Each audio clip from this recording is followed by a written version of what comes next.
Hi everyone, and welcome to another episode of Adam the Chef. I hope you've been enjoying the videos so far. I'm doing 2 a week at the moment, doing one every Monday and one every Friday. So I hope you've been keeping up with the content and been enjoying it mainly.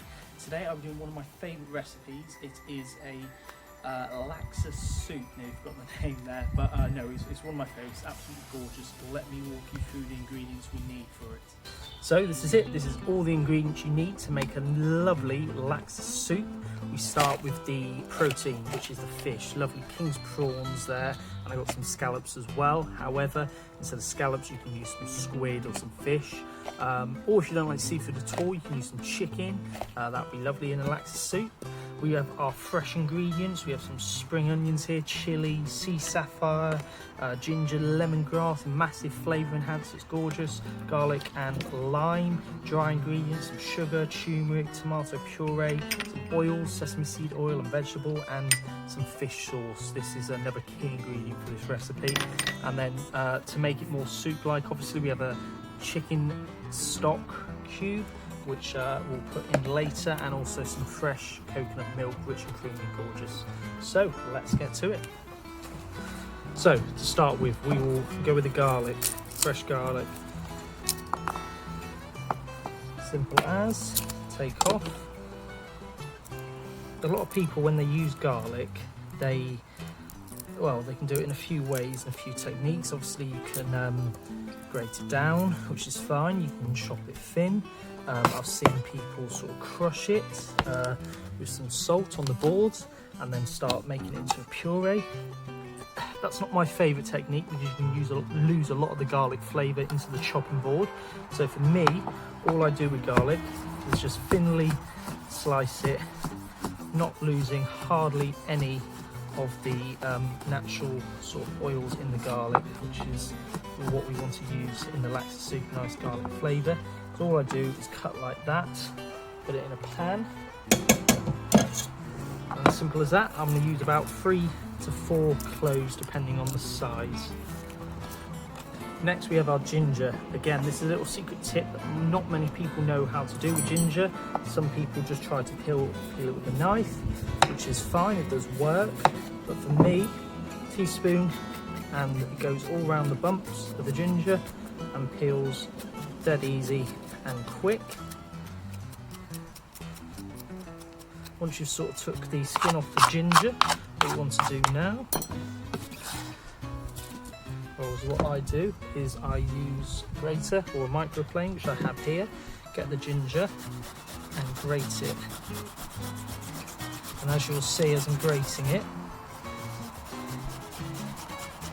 it leaves the stalky bit of ginger, you can see there, behind on here, which is, it's not nice to eat stalky ginger. And what you're left with here is all the lovely fresh ginger juice, which I'm going to put straight in here because I don't want it leaking out. And that's it with ginger. So I'm going to probably use about half of this. Ginger is strong, especially fresh ginger. And yeah, put that straight into the pan. Next is the lemongrass. So 2 good ways with lemongrass. You can either just hit it down like that and crush it, and then just put it in as a whole, and then you can fish it out later on. Or just take out the outer leaves, the harder sort of shell bit. And once you get to the middle area, just be careful when cutting, obviously, lemongrass.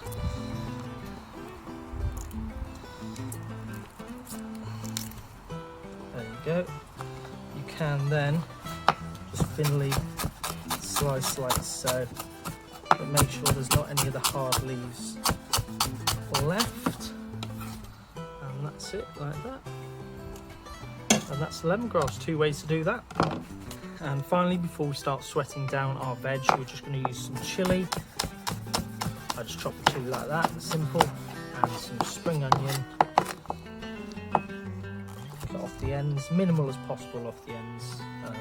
You want to use as much of the product as possible, and then take off any of the skin and give it a good wash as well, like so. And then, just as a demonstration, again, I just cut them like that,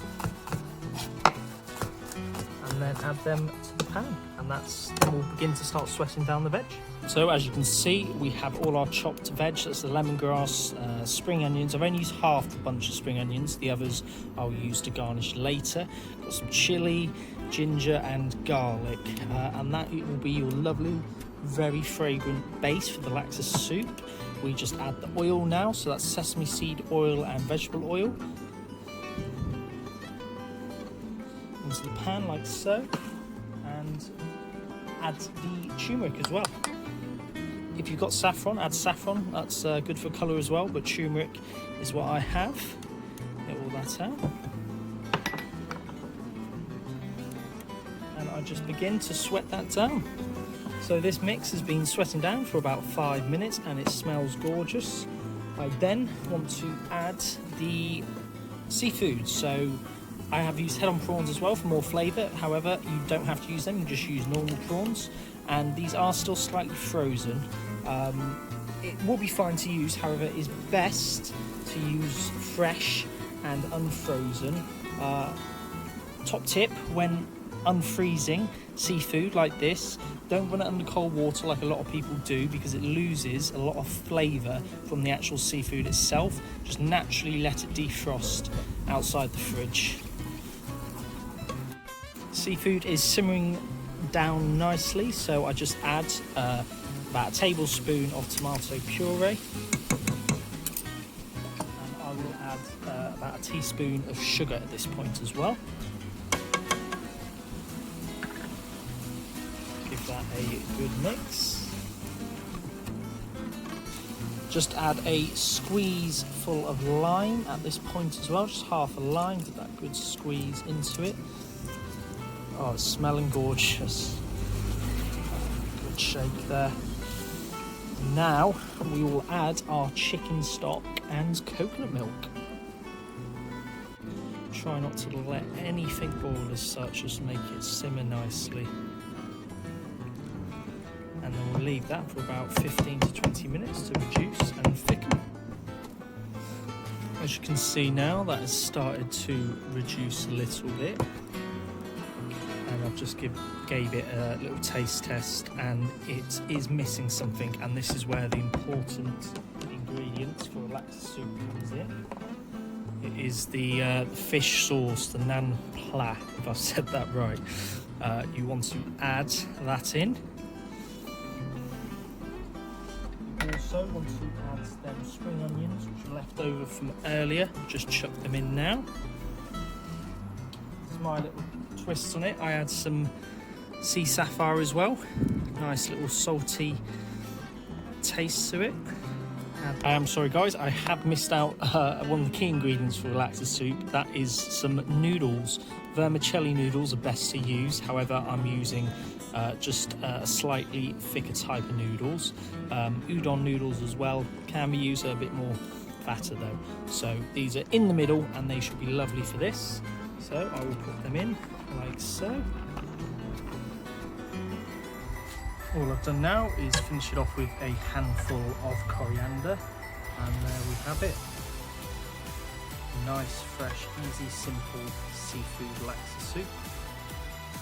And that is it everyone, hope you've enjoyed this video. I know it's been a bit longer than usual, but thanks for watching, and please like, subscribe, comment and share, and all your help and support has been great so far.